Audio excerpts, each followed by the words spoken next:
Hello students, today in this video we are going to learn examples of note making। आज के इस video में हम आपको सिखाने जा रहे हैं नोट मेकिंग के कुछ एग्जाम्पल्स के द्वारा नोट मेकिंग कैसे बनाते हैं। इससे पहले हम आपको पार्ट 1 का वीडियो जारी कर चुके हैं और पार्ट 2 का वीडियो जारी कर चुके हैं।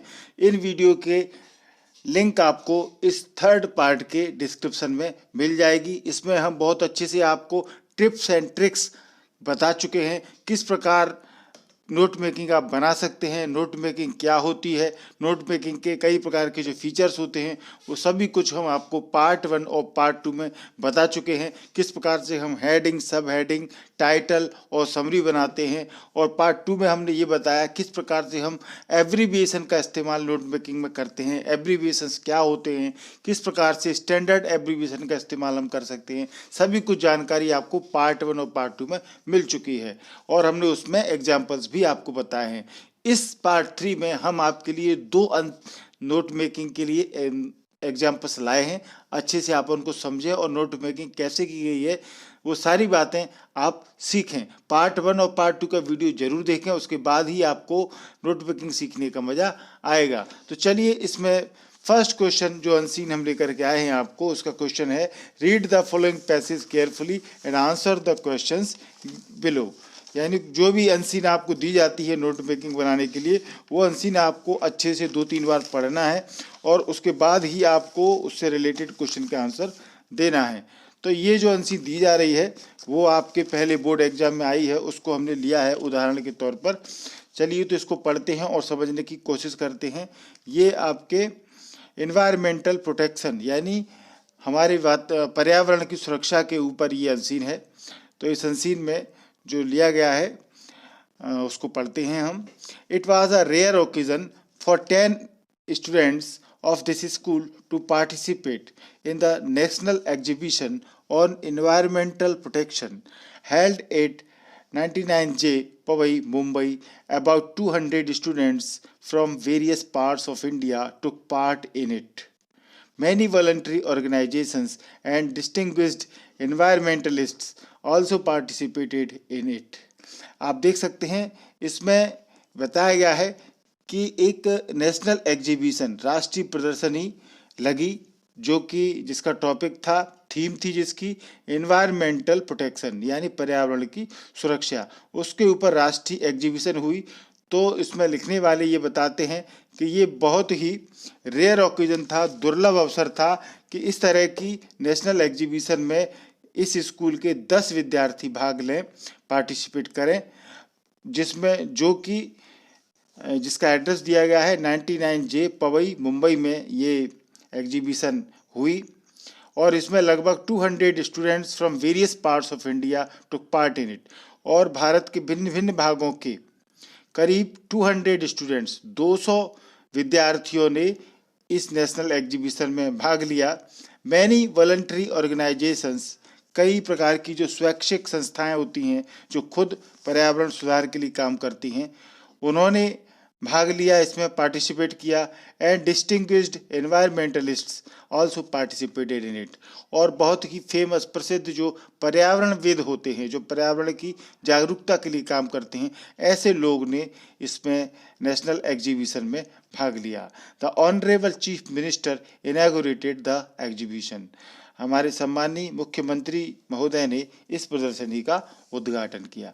तो आप इस अनसीन की इंट्रोडक्शन से ही समझते चलें। पहले आप पूरी अनसीन को थॉरोली पढ़ लें, उसके बाद आप सेकंड बार जब अनसीन को पढ़ें, जिसके हमको नोट मेकिंग बनानी है, तो आप धीरे धीरे इसमें मेन पॉइंट को आप लेते चलें, उसकी थीम को समझते चलें कि थीम किस प्रकार से डेवलप हुई है।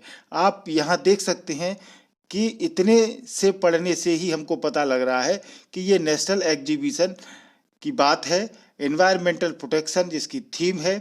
इसमें कितने लोगों ने भाग लिया वो बताया गया है और कहाँ ये हुआ, इसका एड्रेस दिया गया है 99J पवई, मुंबई में। तो 200 स्टूडेंट्स ने भाग लिया। और कौन कौन ने भाग लिया? वॉलंटरी ऑर्गेनाइजेशन ने भाग लिया, चीफ मिनिस्टर ने इसका उद्घाटन किया। तो कई सारी बातें आपने यहाँ जानी। और आगे पढ़ते हैं हम। The leading themes of the exhibition were the protection of our forest wealth. जो मुख्य इसकी थीम थी इस एग्जीबिशन की, प्रदर्शनी की, वो थी protection of our forest wealth, किस प्रकार से हम अपनी वन संपदा, फॉरेस्ट वेल्थ जो होता है वन संपदा की सुरक्षा कर सकते हैं। Keeping our lakes and rivers pollution free, हम अपनी झील, नदियाँ, इनको किस प्रकार से पॉल्यूशन फ्री, प्रदूषण से मुक्त रख सकते हैं। The hazards of air and sound pollution, वायु और ध्वनि प्रदूषण का जो खतरा है उससे कैसे बचा सकते हैं। तो ये इसकी मुख्य थीम थी। तो आपको थीम पता चल गई कि जो भी एग्जीबिशन हुई उसकी थीम क्या थी। The biggest draw of the exhibition was the section on the Himalayas, और इसमें जो विशेष ध्यान, सबसे बड़ा ध्यान जो दिया गया था प्रदर्शनी में, वो हिमालय के कई भागों, जो सेक्शन है उसके भाग, उन भागों पर केंद्रित था ध्यान कि वहाँ पर किस प्रकार से पर्यावरण प्रदूषण का प्रभाव पड़ रहा है। हिमालय चिंता का विषय था। The exhibition evoked A spontaneous response among the local people, specially the students.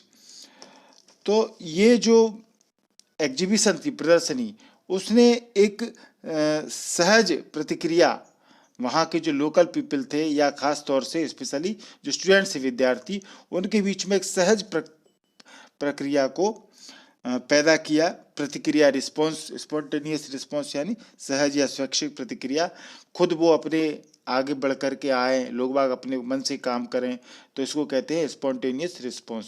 तो इस एग्जीबिशन का ये फायदा हुआ।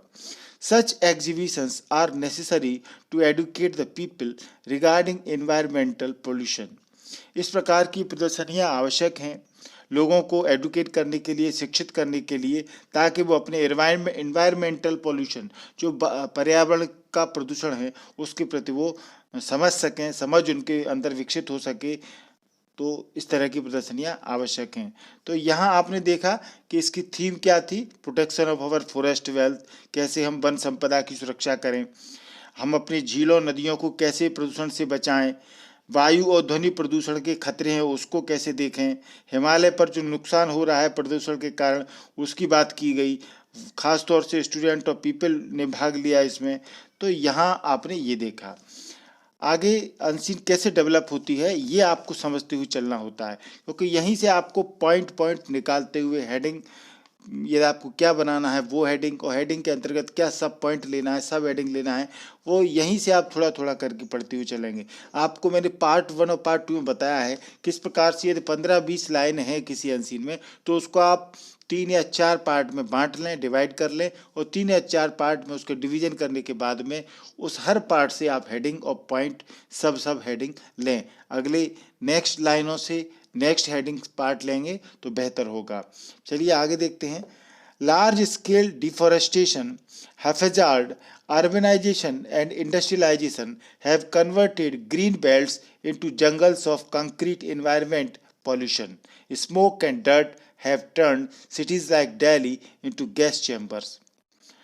अब लार्ज स्केल डिफॉरेस्टेशन, डिफॉरेस्टेशन यानी वन का कटाव, वनों का काटा जाना, कटाई जो होती है इसको कहते हैं डिफॉरेस्टेशन। तो ये बहुत लार्ज स्केल पर हुआ है, जिसका नुकसान हम आज देख रहे हैं। वन कटाव हुआ है, वन काट दिए हैं लोगों ने अपने फायदे के लिए। हैफेजार्ड, अर्बनाइजेशन, बेतरतीब तरीके से शहरीकरण किया गया, कॉलोनियों का कोई हिसाब किताब, कोई प्लानिंग नहीं, जहाँ जिसको देखा उसने अपने ज़मीन पर कब्जा करके या कैसी भी कॉलोनी बसा ली। कॉलोनाइजरों ने नियमों का पालन नहीं किया, तो अव्यवस्थित तरीके से, बेतरतीब तरीके से अर्बनाइजेशन हो गया, शहरीकरण हो गया, जिसके कारण से जंगल कट गए। एंड इंडस्ट्रियलाइजेशन, और औद्योगिकरण भी बेतरतीब तरीके से हुआ। ये हैव कन्वर्टेड, इससे क्या हुआ कि हमारे जो ग्रीन बेल्ट्स थे, ग्रीन बेल्ट्स यानी हरे भरे जो वन थे, जहाँ पेड़ पौधे थे, वो सब कंक्रीट के जंगल में बदल गए, और इससे एनवायरनमेंट पॉल्यूशन, हमारा वातावरण दूषित हो गया। Smoke and dirt have turned cities like Delhi into gas chambers. अब दिल्ली जैसी सिटी जो होती हैं, वहाँ तो धुएं और धूल मिट्टी ने उन शहरों को बिल्कुल गैस चैम्बर बना दिया है। इतना प्रदूषण हो गया है कि धुआं और धूल से कारण से वो दिल्ली जैसा शहर गैस चैम्बर बन गया है। The people can learn the value of growing more trees, लोग अच्छे से ज़्यादा पेड़ उगाना सीखें, इसकी वैल्यू को समझें। And the dangers of deforestation, और वनों के कटाव का जो खतरा है उसको वो समझें। तो बेहतर होगा। Our rivers, lakes and streams have become the dumping pools of the industrial waste. अब जो इंडस्ट्रियलाइजेशन के कारण से, औद्योगिक के कारण से, उद्योग से जो वेस्ट मटेरियल आता है, फालतू जो निकलता है उस इंडस्ट्री से, वो जहरीला भी होता है, नुकसानदायक होता है वो वेस्ट, वो उसने हमारी, और उसको फिर आगे नदियों, झीलों में और समुद्रों में बहा दिया जाता है, जिसके कारण से हमारी नदियाँ, लेक्स, झीलें और जो झरने हैं वो सभी एक गंदा पूरा गड्ढे बन चुके हैं, मतलब गंदगी के घोल बन चुके हैं नदियाँ। लास्ट में क्या लिखा हुआ है आप ये देखें आंसर में, green belts are disappearing fast. जो हरे भरे हमारी हरित जो बेल्ट है, हरे वन, पेड़ पौधे, वो सभी कुछ अब तेजी से गायब हो रहा है। Unplanned urbanisation has brought only degradation of the environment. बिना तरीके से, बिना प्लानिंग के जो शहरीकरण हुआ है उससे केवल हमारे वातावरण में वातावरण का पतन हुआ है, डिग्रेडेशन हुआ है। It is certain that the national exhibition will go a long way in educating the people and highlighting the need for preserving our environment to them.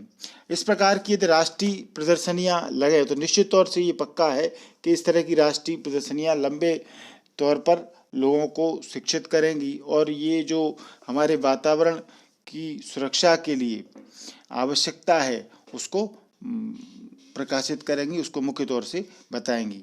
तो आपने देखा इस संसीन को पढ़ने के बाद में कई तरह के थॉट्स आपकी समझ में आए होंगे। आप यदि आराम से इसको 2-3 बार पढ़ेंगे तो निश्चित तौर से आप हेडिंग, सब हेडिंग और टाइटल बनाने में सक्षम होंगे।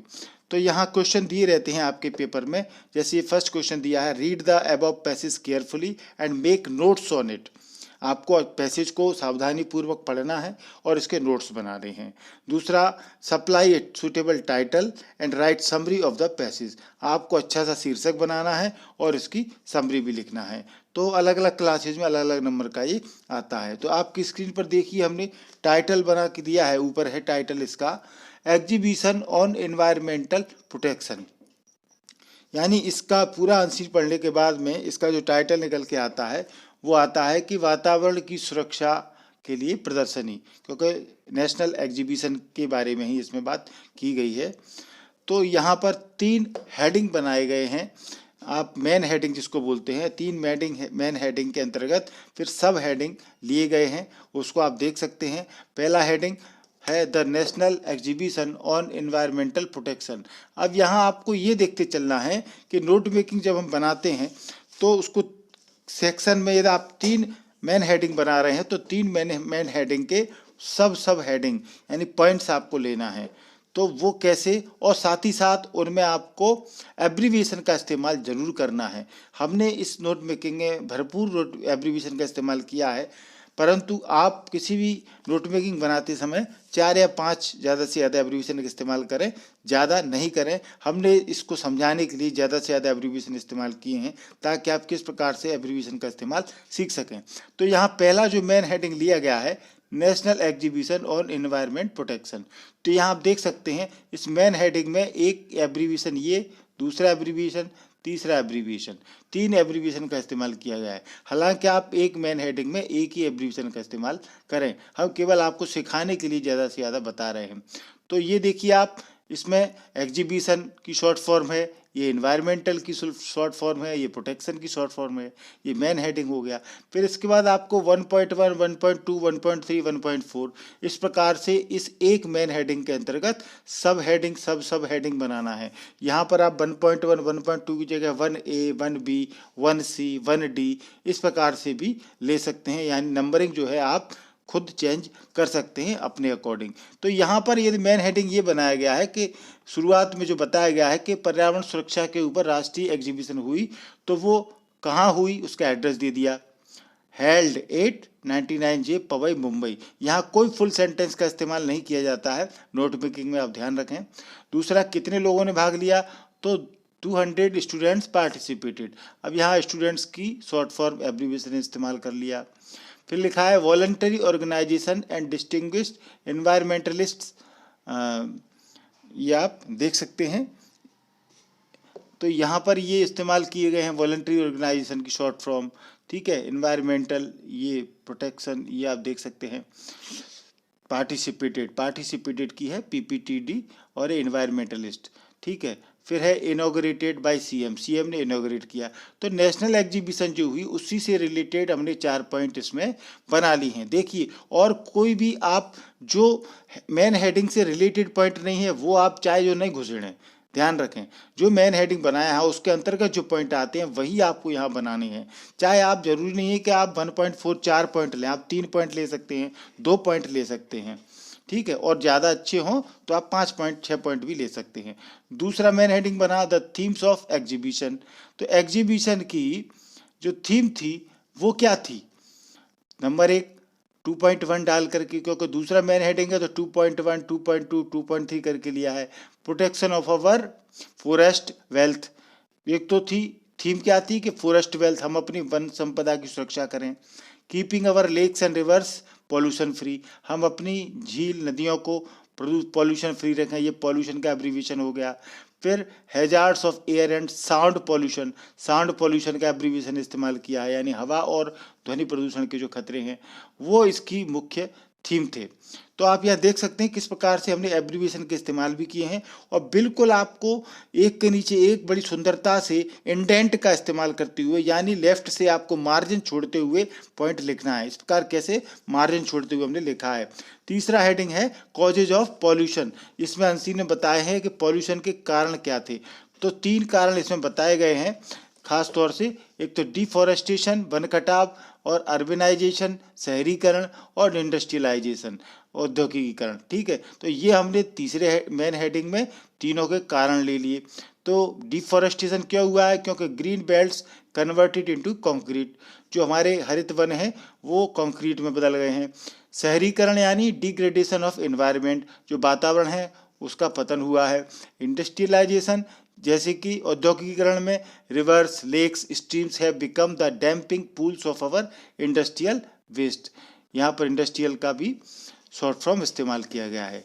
तो ये आप देख सकते हैं 3 मेन हेडिंग बना करके हमने इनको 3 पॉइंट लिए। इस प्रकार से नोट्स बनाना है। फिर आपको नोट्स बनाने के बाद में इस तरीके से हेडिंग डालना है, एब्रीविएशंस यूज्ड, और ये हेडिंग डालने के बाद में आपको जितने भी आपने एब्रीविएशन इस्तेमाल किए हैं वो सारे एब्रीविएशन आपको लिखना है, और उनके इक्वल करके फुल स्पेलिंग आपको लिखना है। आप ज़्यादा से ज़्यादा 5 एब्रीविएशन का इस्तेमाल करें, ज़्यादा का ना करें। तो एग्जीबिशन हो गया। दूसरा ये देखें, protection, students, voluntary, organisation, environmentalist, participated, inaugurated, chief minister, जितने भी हमने इसमें एब्रीविएशन इस्तेमाल किए हैं सभी एब्रीविएशन को इसमें लिख दिया गया है। इसमें हमने ज़्यादा किए हैं आपको समझाने के लिए, ठीक है। इसके अलावा भी आप इसमें कम से कम करें। Forest, wealth, pollution, sound, industrial, इस प्रकार से, ठीक है। तो यहाँ हमने नोट करके लिख दिया है स्टूडेंट में यूज एनी अदर फॉर्मेट। आप इसके अलावा कोई और फॉर्मेट का भी इस्तेमाल कर सकते हैं, यानी 1.1 1.2 की जगह 1A 1B 1C इस तरीके से। दे में also right any other suitable title, कोई भी विद्यार्थी हो वो सूटेबल टाइटल अपना बना सकते हैं, इसमें जो दिया उसके अलावा सब टाइटल चेंज कर सकते हैं। And may give other abbreviation, और आप दूसरे भी कोई एब्रीविएशन दे सकते हैं। समरी आपको बताई, इसमें 1/3 होती है, जो भी जितनी लाइनें हैं अनसीन की उसका 1/3 ही आपको समरी लिखना होता है। और समरी आपको बार बार अनसीन पैसेज पढ़ने की जरूरत नहीं है। आपको समरी नोट्स जो आपने बनाए हैं उन्हीं नोट्स के ही पॉइंट को आपको ग्रामेटिकली करेक्ट करके फुल सेंटेंस के रूप में समरी में लिखना होता है। तो समरी आप पढ़ सकते हैं। National exhibition on environmental protection was held at 99J Powai Mumbai. Many voluntary organisation, environmentalist and students participated in it, ठीक है। तो जो नेशनल एग्जीबिशन थी वो ये एड्रेस दिया गया है, उस एड्रेस पर हुई, और कई प्रकार की वॉलंटरी ऑर्गेनाइजेशन हुए, पर्यावरणविद हुए, स्टूडेंट्स हुए, उन्होंने पार्टिसिपेटेड किया। The honourable chief minister inaugurated, ठीक है, चीफ मिनिस्टर ने इसका उद्घाटन किया। The theme was protection of environment, इसकी जो थीम थी वो पर्यावरण सुरक्षा के ऊपर थी। सच एग्जीबिशंस आर नेसेसरी, इस प्रकार की प्रदर्शनियाँ आवश्यक हैं। दे विल एडुकेट पीपल, वे या तो लोगों को सिखाएंगी, शिक्षा देंगी, to learn value of trees and dangers of deforestation. वन कटाव का खतरा जो है, पेड़ों की वैल्यू जो है, उसको लोगों को सिखाएंगी। तो इस तरह की नेशनल एग्जीबिशन होनी चाहिए। दूसरी अनसीन का क्वेश्चन देखें आप। Read the following passage carefully, सावधानी पूर्वक आपको पैसेज पढ़ना है। On the basis of your reading of the given passage make notes using heading and सब हेडिंग। आपको फिर उस अनसीन को पढ़ के नोट्स बनाने हैं, हेडिंग सब हेडिंग बनाना है। Use recognisable abbreviations where necessary, give a suitable title. Abbreviation देना है और टाइटल, ये 4 पार्ट होते हैं। नोट्स बनाने होते हैं जिसमें हेडिंग सब हेडिंग बनानी होती हैं, टाइटल बनाना होता है और हमको एब्रीविएशन का इस्तेमाल करना होता है।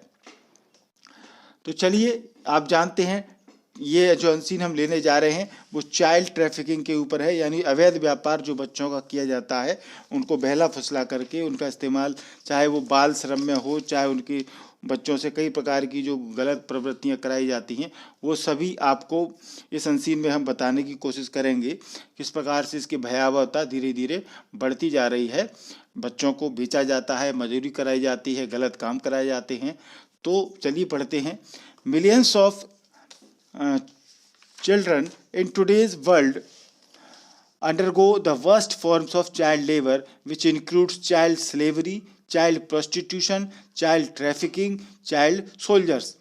लाखों बच्चे आज की दुनिया में सबसे बुरे हालातों में बाल श्रम को झेल रहे हैं। यानी बाल श्रम, चाइल्ड लेबर इस अनसीन का फोकस है। चाइल्ड लेबर कितने प्रकार से कैसे कराया जाता है, क्या आंकड़े हैं, ये सब इस अनसीन में बताया गया है। तो लाखों बच्चे आज दुनिया में झेल रहे हैं इस बाल श्रम को, विच इंक्लूड्स, अब इसमें कौन कौन सी बातें आती हैं जो वो झेलते हैं। चाइल्ड स्लेवरी, यानी बच्चों को चाइल्ड गुलाम बना करके उनसे काम कराया जाता है, चाइल्ड स्लेवरी। फिर चाइल्ड प्रोस्टिट्यूशन, यानी बच्चों के साथ बच्चों की वेश्यावृत्ति, ये धंधा अगल बगल की आप ध्यान दें तो मौसी चाचियाँ नकली बन जाती हैं, कृपया सतर्क रहें। और कुछ दिन बाद मौसी चाची बन करके, भाई बंधु बन के, चाचा चाची बन के, और वो बच्चों को ले जाती हैं और उनको बेच देती हैं। तो चाइल्ड प्रोस्टिट्यूशन, चाइल्ड ट्रैफिकिंग, बच्चों का जो अवैध व्यापार होता है, बच्चों को बेच देना, उनके किडनी वगैरह निकाल लेना, मेडिकल में गलत तरीके से उनका इस्तेमाल करना, ये सब सच्चाइयाँ हैं जिनको आपको सतर्कता से समाज में देखते रहना है और सावधान रहना है। चाइल्ड सोल्जर्स, जो बच्चे सिपाही होते हैं, आजकल आतंकवादी इन बच्चे सिपाहियों का इस्तेमाल करते हैं। आपने कई बार टीवी पर न्यूज़ में देखा होगा, जो अफगानिस्तान में आतंकवादी संगठन है, वो पाकिस्तान हुआ या अन्य हुआ, वहाँ पर बच्चों को बच्चे जो सिपाही आतंकवादी के रूप में उनको बनाकर उनका इस्तेमाल करते हैं। In modern era of material and technological advancement, आज का जो मुख्य युग है, जो कि आधुनिक युग है, जो कि मटेरियल है, भौतिकवादी है और तकनीकी एडवांसमेंट वाला है, विकास, तकनीकी विकास वाला है। Children in almost every country are being callously exploited, यहाँ पर बच्चों का इन देशों में इस्तेमाल बिल्कुल ही संवेदनाहीन ढंग से उनका एक्सप्लॉइटेट किया जाता है, उनको शोषित किया जाता है। बिल्कुल भी संवेदना नहीं होती है ऐसे लोगों में, संवेदनाहीन ढंग से इन बच्चों के साथ वो बाल श्रम करते हैं। The official figure of child laborers worldwide in 13 million, यदि सरकारी आंकड़े की बात करें तो ऐसे बाल श्रम पूरी दुनिया में 30 मिलियन है, 13 लाख बच्चों को ये कराया जाता है बाल श्रम। और जबकि in real figure the child labourers world wide is 50 to 60 million. ये तो सरकारी आंकड़े हैं, ऑफिशियल फिगर है 13 मिलियन, पर वास्तविक जो फिगर है बच्चों के बाल श्रम का वो पूरी दुनिया में 50 से 60 मिलियन तक है। यानी आप समझ सकते हैं कितने गलत तरीके से चाइल्ड लेबर कराया जाता है दुनिया में। India has the dubious distinction of being the nation with the largest number of child laborers in the world। अब चूंकि भारत की जनसंख्या ज़्यादा है, यहाँ पर कई प्रकार के भेद भी हैं, तो जो संदेहास्पद भेद हैं उनके आधार पर इस राष्ट्र में, दुनिया में भारत सबसे ज़्यादा दुनिया में बाल श्रम वाला देश पाया जाता है, माना जाता है। The child labours endure miserable and difficult lives, जो बाल श्रम होते हैं, बच्चे जो मजदूरी करते हैं, वो बहुत ही दयनीय और कठिन जीवन व्यतीत करते हैं। They earn little and struggle to make enough to feed themselves and their families, वे बहुत कम कमाते हैं, न के बराबर कमाते हैं, और उन्हें अपने और परिवार के भोजन कराने के लिए, पेट पूर्ति के लिए बहुत संघर्ष करना पड़ता है बच्चों को। They do not go to school, वे स्कूल नहीं जाते।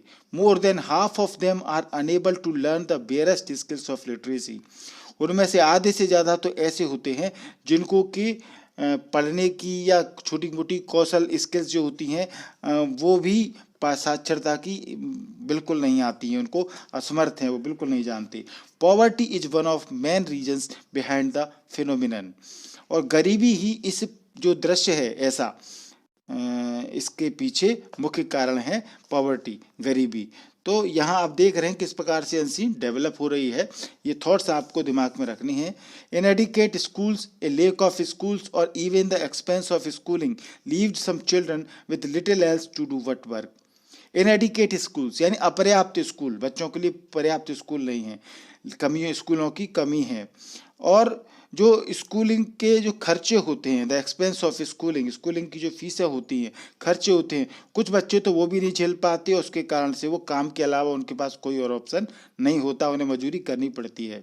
The recent law, the child labour prohibition and regulation law of 1986 designates a child as a person who has not completed their 14th year of age।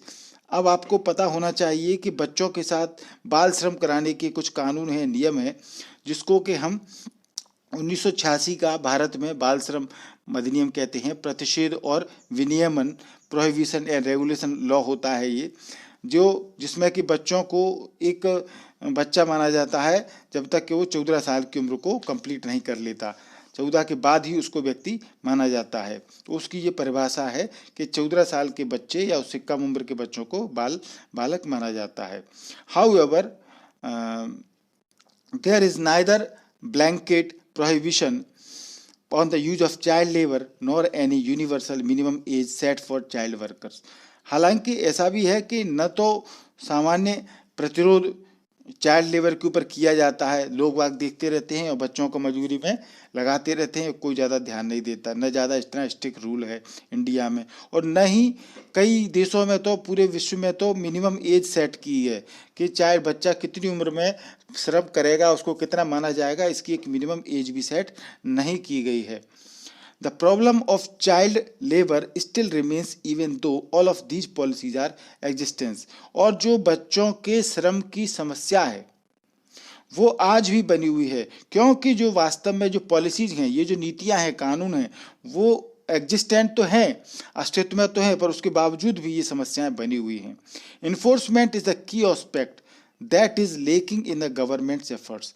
सरकारी जो प्रयास में जो कमी है उसका जो प्रमुख पहलू है वो है इन्फोर्समेंट, यानी इन कानूनों को कट्टरता से लागू किया जाना, तो वो नहीं है, उसकी कमी है।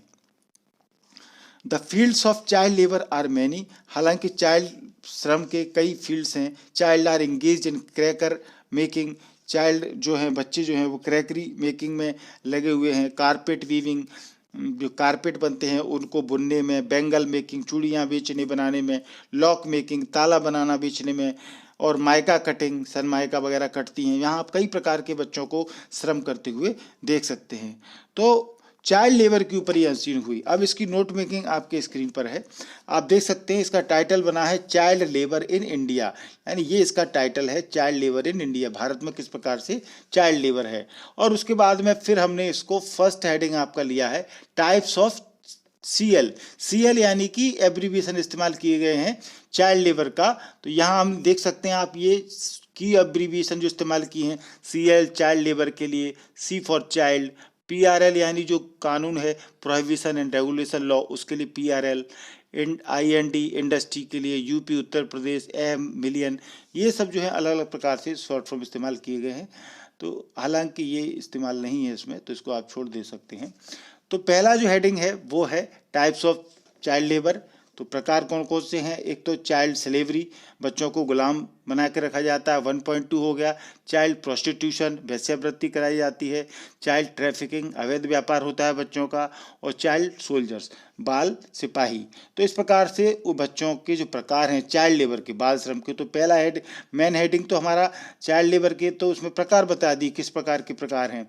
फिर स्टैटिस्टिक्स ऑफ CL यानी चाइल्ड लेबर के जो आंकड़े हैं, उसमें एक आंकड़ा तो ये है 2.1 में, number of child labour in the world 30 million, 13 million तो ऑफिशियल आंकड़े हैं। फिर children engaged in labour 50 to 60 million, और जबकि वास्तविक आंकड़े 50 से 60 मिलियन हैं। तो पहले प्रकार बता दिया बाल श्रम का, फिर आपने आंकड़े बता दिए जिस प्रकार है आपकी अनसीन में डेवलप हुआ है। फिर तीसरा आपने मेन हेडिंग बता दिया कि चाइल्ड लेबर की कॉजेज यानी कारण क्या क्या हैं। तो एक तो कारण है गरीबी, पॉवर्टी, दूसरा इलिटरेसी, तीसरा है non enforcement of child labour PRL यानी जो कानून है PRL का, उस प्रोहिबिशन एंड रेगुलेशन एक्ट उसका लागू नहीं होना है। तो ये कॉजेज हो गए चाइल्ड लेबर के। पहले प्रकार बताए, फिर उसके आंकड़े बताए, फिर चाइल्ड लेबर के कारण बताए, और फिर फील्ड्स ऑफ चाइल्ड लेबर यानी चाइल्ड लेबर कहाँ कहाँ किन फील्ड में होता है। तो क्रैकर मेकिंग में होता है, कारपेट वीविंग में होता है, bangle making, lock making, mica cutting, ये सब आप देख सकते हैं। यहाँ पर कोई भी फुल सेंटेंस का इस्तेमाल नहीं किया है, पॉइंट टू पॉइंट लिया गया है। यही विशेषता आपको सीखना है। जितना ज़्यादा आप प्रैक्टिस करेंगे तभी आप सीख पाएंगे। कोई भी फुल सेंटेंस या ग्रामेटिकल एरर की टेंशन आपको नहीं करना है। यहाँ पर केवल पॉइंट टू पॉइंट लिखना है और बड़ी सफाई से आपको पॉइंटों को मार्जिन इस्तेमाल करते हुए एक के नीचे एक लिखना है, और एब्रीविएशन का इस्तेमाल आपको जरूर करना है। यदि आप नोट मेकिंग में एब्रीविएशन का इस्तेमाल करेंगे तो निश्चित मानिए आपको नोट मेकिंग में फुल मार्क्स मिलेंगे। तो यहाँ पर हमने एक तो टाइटल लिखना है आपको सबसे ऊपर, तो टाइटल सेंटर में लिख दिया। टाइटल के बाद आपको नोट्स बनाना है। नोट्स के बाद और नोट्स में जो भी आपने एब्रीविएशन का इस्तेमाल किया है, मेन हेडिंग में, सब हेडिंग में, पॉइंट्स में, वो सारे एब्रीविएशन आपको लिखना है। इसके बाद आपको लिखनी है समरी। तो समरी आपको नोट से ही बनानी है। तो यहाँ समरी हम पढ़ लेते हैं जो बनाई है। There are many kinds of child labour like child slavery, child prostitution, child trafficking, child soldiers. यानी पहला जो हमने मेन हेडिंग लिया वही हमारा पहला सेंटेंस है। वो जो नोट मेकिंग का पहला मेन हेडिंग है उसी को हमने ग्रामेटिकली करेक्ट करके सेंटेंस के रूप में समरी में बना दिया है। तो भिन्न भिन्न प्रकार के चाइल्ड लेबर होते हैं, child slavery, child prostitution, child trafficking, child soldiers, etc। The statistics of child labour, अब ये हमने दूसरा मैंने हेडिंग बनाया था तो यही आपके समरी में आ गया। The statistics of child labour is very alarming as world wide there are 30 million child. ठीक है, तो ये हमारा हो गया। फिर हमने causes of child labour, CL के कारण, तो वही पॉइंट आपका तीसरा इसमें आ गया समरी में। Causes of child labour are poverty, illiteracy and non enforcement of law. यानी आप ध्यान रखें जो भी, क्योंकि आपने अनसीन को पढ़ करके ही नोट मेकिंग की है, तो नोट मेकिंग के जो मेन हेडिंग लिए हैं, जो पॉइंट लिए हैं, उन्हीं को सेंटेंस के रूप में कन्वर्ट करके ही आपको समरी बनानी होती है। बच्चे जो हैं they are engaged in cracker making, carpet weaving, bangle making, lock making and mica cutting. ये हमने एक चौथा मेन हेडिंग लिया था कि इन प्रकार के कामों में बच्चे लगे हुए हैं बाल श्रम में। Even in the existence of government policy child labour is still a world wide problem. और हमने लिख दिया आखिर में कि ई गवर्नमेंट पॉलिसी होने के बावजूद भी चाइल्ड लेबर अभी तक पूरी विश्व में फैली हुई समस्या बनी हुई है। तो 1/3 पार्ट में हमने सिंपल सी अपनी समरी लिख दी। समरी आपको नोट्स के पॉइंट से ही बनानी है, अनसीन से नहीं बनानी है। कुछ बच्चे गलती करते हैं, अनसीन की लाइनों को उतार देते हैं जो कि गलत है। यदि आपको प्रॉपर समरी लिखना है तो पहले अच्छे से आप नोट्स बनाएं, और नोट्स में जो आपने ग्रामेटिकल पार्ट छोड़ दिए हैं उनको लिख करके, ग्रामेटिकल पार्ट बना करके फुल सेंटेंस के रूप में आपको समरी को लिखना है। थैंक यू पूरा वीडियो देखने के लिए। आशा उम्मीद करते हैं कि आपने नोट मेकिंग के पार्ट 1, 2, 3 वीडियो देख लिए होंगे। इस वीडियो के डिस्क्रिप्शन में आपको अनसीन पैसेज कैसे सॉल्व करते हैं, रीडिंग कॉम्प्रिहेंशन क्या होती है, वो सब कुछ लिंक आपको इस वीडियो में मिल जाएगी। अभी तक आपने MP इंग्लिश क्लासेस को सब्सक्राइब नहीं किया है तो सब्सक्राइब जरूर करें। लाल कलर से सब्सक्राइब लिखा हुआ दिख रहा होगा, इसको आप टच करेंगे तो ये व्हाइट कलर में बदल जाएगा, यानी चैनल सब्सक्राइब हो चुका है। बेल आइकॉन को दबाना न भूलें। 3 ऑप्शन आएंगे, इसमें सबसे ऊपर का ऑप्शन होगा ऑल को आप टच करेंगे तो फिर मैं जो भी वीडियो बनाऊंगा वो तुरंत आपके मोबाइल में नोटिफिकेशन के रूप में पहुंच जाएगा। इसी तरह के और वीडियो आपको देखना हो grammar related, text book related, तो हमने प्लेलिस्ट बना रखी है। राइटिंग स्किल की, ग्रामर की, सभी तरह की प्लेलिस्ट में अपनी क्लास से रिलेटेड में आप जाएंगे तो सभी तरह की वीडियो की लिंक आपको मिल जाएगी। ये वीडियो आपको अच्छा लगा हो तो इसको लाइक और शेयर करें, और कोई प्रॉब्लम हो तो हमें कमेंट करके ज़रूर बताएं। Thank you.